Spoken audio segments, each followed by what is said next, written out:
Hello friends, അപ്പം ഇന്ന് നമുക്ക് വെറൈറ്റി ആയിട്ടൊരു അടിപൊളി ഫിഷ് ഫ്രൈ തയ്യാറാക്കിയാലോ. അപ്പോൾ അതിന് വേണ്ടി ആദ്യം തന്നെ ഞാൻ ഫിഷ് നല്ല വൃത്തിക്ക് കഴുകി സെറ്റാക്കി വെച്ചിട്ടുണ്ട്. അതിലേക്ക് നമ്മൾ വേറെ മിക്സിൻ്റെ ജാറിലേക്ക് മുളക് പൊടി, മഞ്ഞൾപ്പൊടി, മല്ലിപ്പൊടി, ജിഞ്ചർ ഗാർലിക്, ഉലുവ, ജീരകം, ഉപ്പ് ഇതെല്ലാം ചേർത്ത് നന്നായിട്ട് പേസ്റ്റ് പോലെ ഒന്ന് അരച്ചെടുക്കുക വേണ്ടത്. അല്പം ലെമൺ ജ്യൂസ് കൂടി ഒഴിക്കുക. അതിനുശേഷം നമ്മൾ ഈ മിക്സൊക്കെ ഒരു പാത്രത്തിലേക്ക് മാറ്റണം.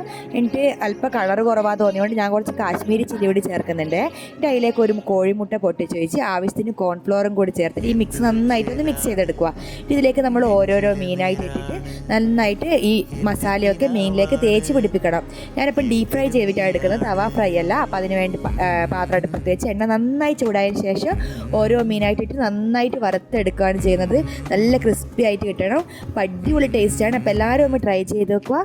അപ്പോൾ ഓക്കെ, ബൈ.